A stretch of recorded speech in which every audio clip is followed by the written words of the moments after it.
LaxFactor podcast.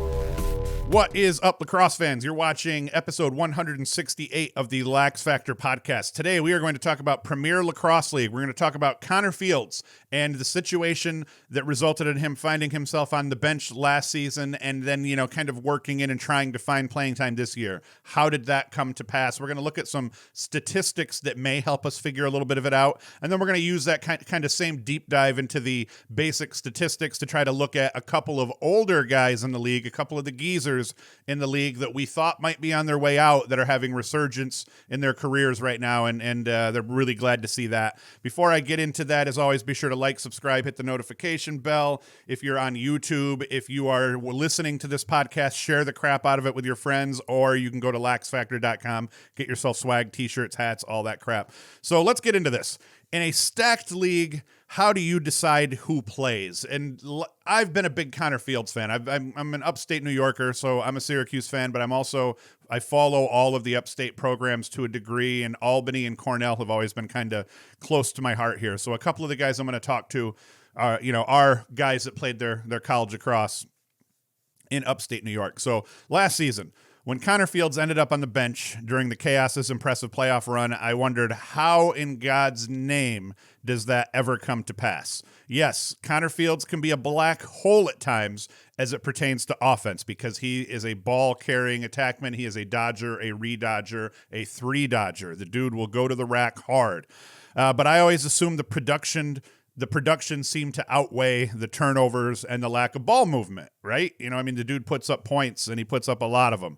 Now, to qualify all of this, it's going to sound like I'm shitting on Conor Fields, which I'm not in any manner shitting on Conor Fields. I am a Conor Fields fan. This is kind of like me saying with all due respect. It's not really that bad, though. And in no way am I a fan of his benching. I want to see Conor Fields play. I love Conor Fields' style of play. I love the dodge, the re-dodge, to the three dodge. I love all of that crap. But with the PLL season already kind of starting out here, once again, we have a situation where a guy who everyone expected to be one of the top 5 to 10 attackmen in the PLL is not getting that burn at attack in the PLL here. Now we're going on the second season of him kind of seeing a lot more bench than he's ever been used to in his entire career. So, and now he's got an attack group, though, of very prolific fellows here. We've got Grant Ament, Will Manny, and Marcus Holman, who he's competing against. So how do you decide who are your top 3 guys when those are your top 4 and all of them are so ridiculously talented? So let's kind of look at this here. Conor Fields by the numbers. So far, we'll start with 2019. 2019, he had 33. This is the season that he ended up getting benched by the end of the season and didn't play or barely played through the playoffs. 2019, 33 points. I'm wrong, actually. I believe that was 2020 that happened. He played the full season in 2019. 33 points, 36% shooting percentage, 80% of those on cage, 15 ground balls, 37 turnovers over 10 games. Now, what hurts him here really badly overall is two stats that I look at in this case here. Now, in the PLL, as I talk about this throughout the day, I'm going to put a little bit too much stock into that turnovers number because in the PLL, one of the problems, and I think one of the reasons they probably end up needing a separate statistic for turnovers that result from a shot clock violation or the shot clock running down, because it's really hard. If you're turning the ball over when the shot clock's running down, that's a hell of a lot different than you turning the ball over when it's not. Now, everybody's not dealing with that in the same way. A guy like a Rob Pannell or a guy like a Conor Fields, they're going to have more turnovers naturally because they're going to be carrying the ball more often than a lot of other guys are in those scenarios as the shot clock's winding down. So they're going to force passes to the crease. They're going to roll the ball into the corner. I wonder if they give them a turnover for rolling the ball into the corner. They shouldn't, in my opinion, at least not to that player. There should maybe be a team turnover stats. Anyway, 33 points, 36% shooting, but 80% on cage. Now, the 80% on cage with a 36% shooting percentage, that's not terrible. Usually what you end up seeing a lot of, or where it's really bad, is the lower the shooting percentage and the higher percentage that are on cage, that ends up being a situation where you're putting a lot of popcorn on cage. So 80% on cage, he's definitely having a lot more shots saved than the average guy, which you could almost count a lot of those as turnovers. I typically would. So 37 turnovers to boot with 80% of his shots on cage with 33 points. That means those turnover numbers are a lot higher than that. So he didn't, that 2019 by the numbers, he didn't have a great season because the turnover numbers are a little higher than you'd like to see. I think ball carriers in the PLL are typically about a split. You put up 15 points, then somewhere in the neighborhood of 10 to 15 turnovers isn't a death note for your playing time. But he's already above that. His 37 turnovers to 33 points off already. The fact that he put 80% on cage with just a 36% shooting percentage is good, but 80% of those being on cage means there was a lot more saves involved, and then only 15 ground balls to boot. Now, 2020 was the season he got benched. It was the shortened season. He played the first handful of games, 6 games, and then by the playoff run, nowhere to be found. 7 points, 32% shooting percentage, 53% on cage. Now, that's a lot more in line. 5 ground balls, 10 turnovers, though. So we're still dealing with more turnovers than points, and we're still dealing with 20% of those shots that he's putting on cage. No, not 20% of them, but a lot of the shots that he's putting on cage aren't going in. So we're dealing with elevated turnovers compared to points, and the fact that he's a high volume touch kind of guy in the sense that he has to have the ball in his stick primarily to create. When you have that high of turnovers and you're not putting up more points than you are turnovers as a ball carrying attackman, that's going to end up becoming a problem overall. And then 2021 so far, 5 points, 17% shooting, 92% on cage, 5 ground balls, 6 turnovers. So that 17% shooting percentage, awful. That 92% on cage, that indicates a big problem. We've, once again, 6 turnovers to 5 points, plus a lot of popcorn getting put on cage, a lot of saves being made. That's not a good thing, and that's over the course of 3 games for Fields. So how are his teammates doing so far in 2021? How did their stats line up, and what gives them the starting roles versus him being on the bench? We compare it here. Let's go with Holman first, because Holman's numbers are going to be closer to Fields's. Holman, 8 points, 35% shooting, 75% on cage, 13 GBs with just 4 turnovers over 3 games. That's not too bad.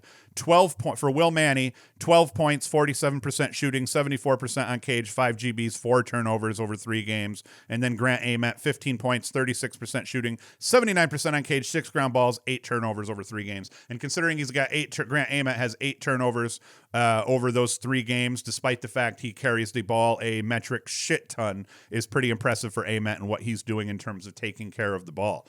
So while you can make the argument for the starting 3 of Ament, Manny, and Holman by itself, just because it sounds like a really good group of guys that complement each other, a very balanced attack overall, a good mixed bunch. But then you layer in the numbers over those first 3 games this year alone, as they've been playing together, it makes complete sense. Fields is the odd man out of that attack group there. He ends up being the 4th attacker. Now, again, let me just throw this all out there. Fields is one of the most skilled attackmen on planet Earth. This is not in any manner meant to attack him. This is simply me trying to come to terms with the fact that one of the most skilled lacrosse players on Earth, in my opinion, has had a hard time getting on the field and finding a flow and finding a rhythm with his teammates in the PLL. And that tells you a lot about the talent level that this league puts on the field week in and week out. Now, let us transition into something else. Hey, if you're still listening or watching here and you're on YouTube and you haven't hit the like button or the subscribe button yet, do that. If you're still listening audio-wise, throw out a share here while you're listening here. Just hit share button, boom, boom, boom. You can listen. It doesn't even pause your video as you're doing it. Boom, and we're all good. Okay, back into this. Let's now take a look at some stats from guys that have gotten their time this year. They got their time last year as well, but that were starting to get chirped by the end of that shortened season last year. And a lot of people were thinking they might not deserve their time this year. So we're talking about the geezers of the bunch here now. So let's start with the grand poobah of the geezers in the PLL, Paul Rabil. And I'm not saying grand poobah because he's the oldest. He's not the oldest guy in the PLL. I think Brody Merrill maybe, but Rabil, still is right up there, and he's kind of the grand poobah of the league. So all the Boo Bird stuff, it started happening around 2/3 of the way through the 2019 season, carried into last season, into the shortened season, and people just, before this season started, people were wondering how could Rabil even be on a team. They were thinking that Rabil getting traded to the Cannons was a robbery. So let's kind of go through the numbers here. 2019, 23 points off 10 goals, 11 helpers, 23% shooting, 47 shots, 57% of those on cage, 8 ground balls, 17 turnovers. I just rattled off a bunch of numbers that in context aren't going to sound all that impressive. Probably that was his worst pro season up to this point. He's got 23 points with 17 turnovers, 47 shots that he put on cage, and only 10 of them went in. So that means 37 of the shots that he put on goal were saved. So that's kind of like putting popcorn on cage. You know, that's a lot of goalies catching a ball and the ball going back up the other way. And in the PLL, that's a problem. Those 17 turnovers mixed with the 23% shooting percentage, 47 shots. That's as good. And I said that's as good as him putting up a turnover for every point he scores, just about. Still overall a net positive. That's still not something in the PLL, I think, that puts you on the bench, but it's a far cry from what we were used to seeing out of Rabil in terms of his production. The 2019 playoffs for Rabil were worse than his regular season overall. So he didn't have the best regular season of his career going into those playoffs, though. He played 2 games. He had 4 points off 2 goals, 2 helpers, 13 shots, a 15% shooting percentage, 1 ground ball, and 3 turnovers. Call those 7 shots on cage. It didn't go in. 2 turnovers. And once again, he's got more turnovers overall than he does points over the course of 2 games in the playoffs. So the Boo Birds, by the end of that season, they were ready to chirp Rabil for anything that he did wrong in 2020. And boy, did he have a rough 2020. 5 points, 1 goal, 4 assists, 19 shots, 5% shooting, 42% on cage, 3 ground balls, 4 turnovers in 5 games played. So off 2020, you can make the argument his shooting percentage hurt them a little bit. That 5% shooting, that's rough, but he only took 19 shots. So it's not like he was taking a boatload of other shots. That's 7 shots that had the potential of being saved and going the other way. The other 11 shots, those missed the cage, no harm, no foul in a lot of those cases. I presume a lot of them just went right out of bounds. He didn't turn the ball over a ton, and he shared the ball as well. A stinker of a pro season for Rabil in 2020 in that COVID-shortened season. But definitely the worst of his career. I would say there's no arguing that, but he didn't murder his team. I feel like that season before, you could almost make the argument, as he's trying to be a centerpiece of that offense and struggling, that may be worse than what he did last year in some of the limited touches that he got.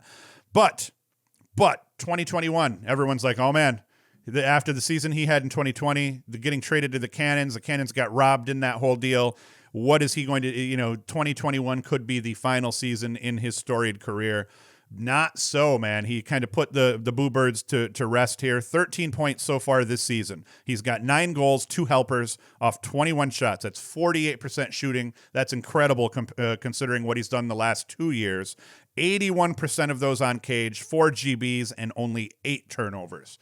So he is playing much better lacrosse here. Everyone's glad he's still playing lacrosse. We're glad that he didn't hang everything up based on that shortened season. And I kind of see a trend here that it seems like a lot of the older guys struggled a little bit more than average in that COVID-shortened season, and some of them seem to be playing a little bit better. I'm going to talk about another one here that's playing a little bit better. But in terms of Rabil's 2021 versus his 2019 and 2020, night and day difference. This dude just bought himself a little bit more time to play the sport of lacrosse, and he's doing it at a high level. It's not just, hey, he's clinging to his career and he's worthy of keeping on the field. Right now, he's one of the better players in the league. One of the better midfielders in the league, the way that he's playing. The next guy I want to talk about is Rob Pannell. Pannell's 2020 had a lot of people chirping him, but I'd posit he didn't have an overly solid 2019 as well in the MLL as far as his standards go. And then 2020 kind of looked worse in terms of making people think, man, Pannell too is now falling off of his original pace, his old pace. 2019, while he was still playing in the MLL, 63 points. And it's like, how the hell could you say that having 63 points is a bad thing? I'm not saying it's a bad thing. Just hear me out here. 63 points, 32 goals, and 29 assists. Not too bad. The problem being 21% shooting percentage. He put 78 shots on cage and had 43 ground balls and 44 turnovers. Now, those 43 ground balls versus the 44 turnovers, I'd take about a quarter of those turnovers away. So we'll drop them down to, let's say, like 32 turnovers or so. Because those picking up ground balls, it definitely helps and whatnot. The problem being those 78 shots that he put on cage versus 32 goals. So there's 30 plus shots that he put on cage that kind of negate a lot of the ground balls, maybe all of the ground balls.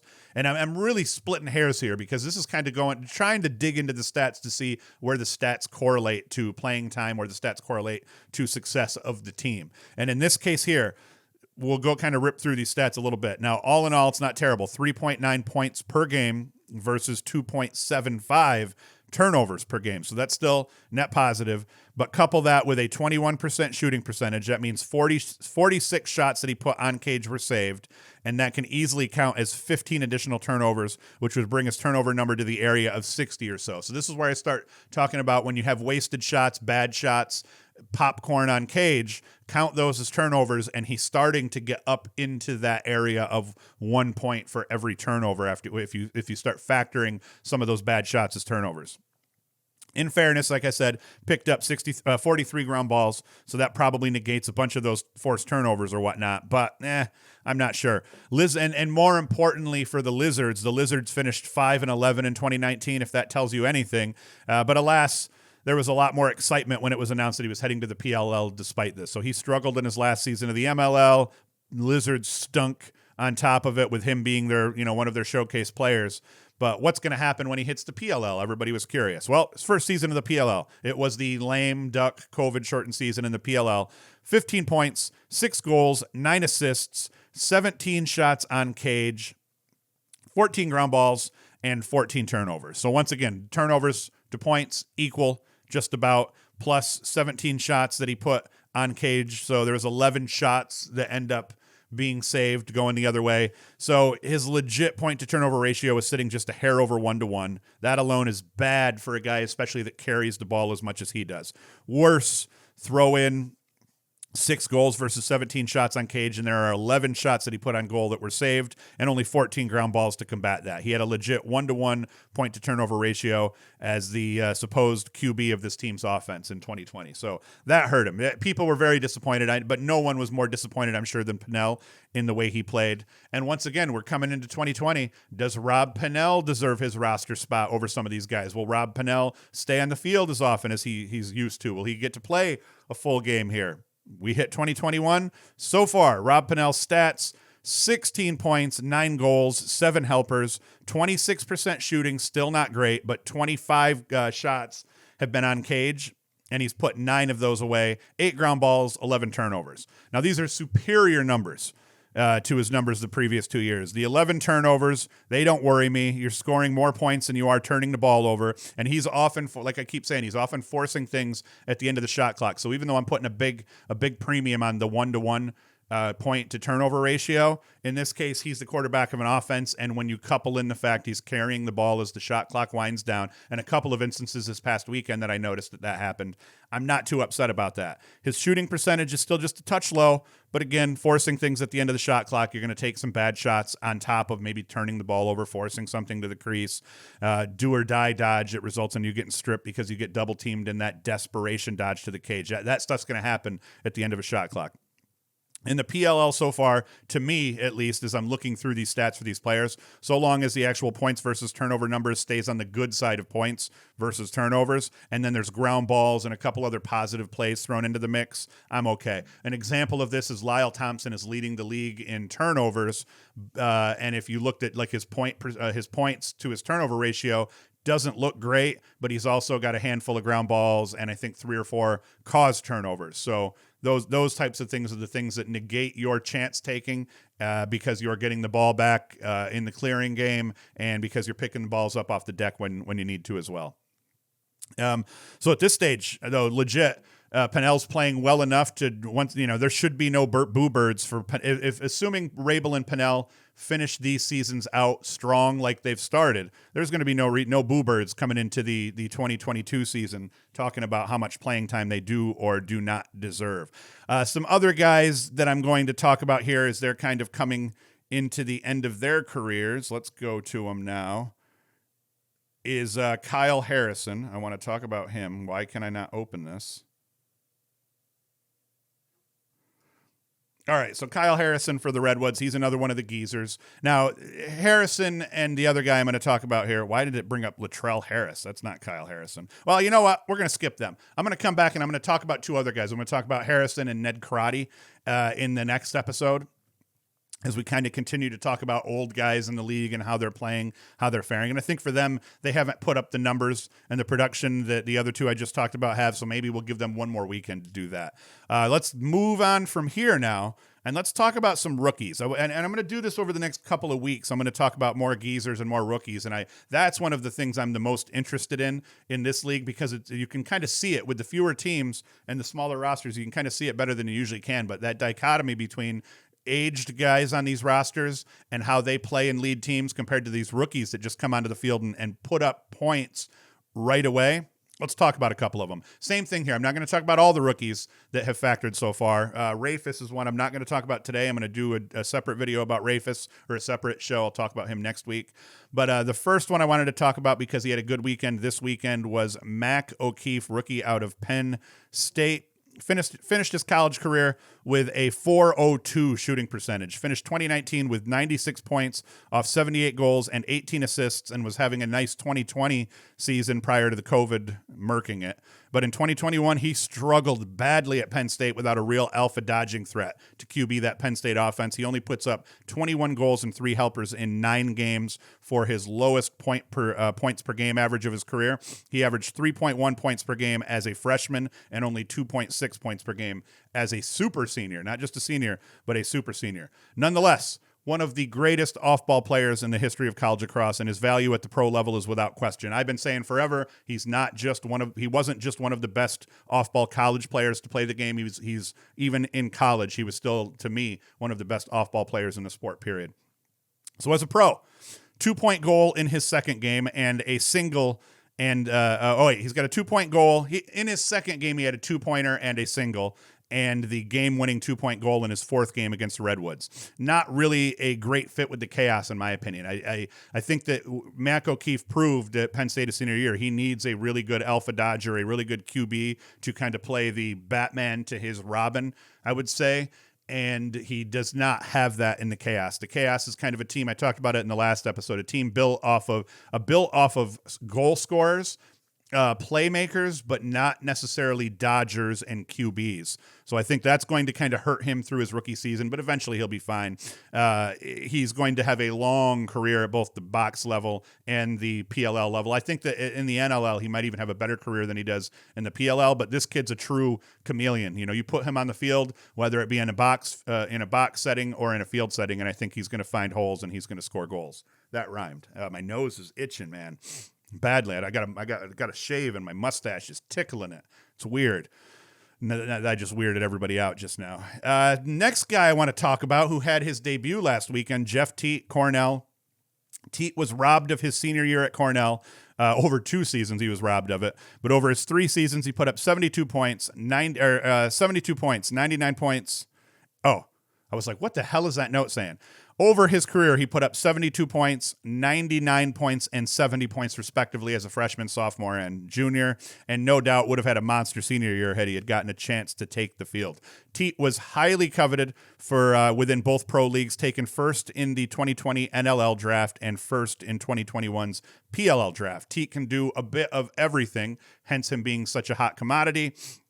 He can dodge and create offense. He can carry a lot, dodge and redodge, and he can really just kind of work over a defender. So if you're struggling to get something happening, you can give the ball to Teat and just let him try to abuse his man, and he's going to turn the ball over here and there as part of that. But a lot of times he's going to make something happen. He's going to draw that first dodge, move the ball up the line, and then, kind of find a mismatch somewhere on the backside of the field.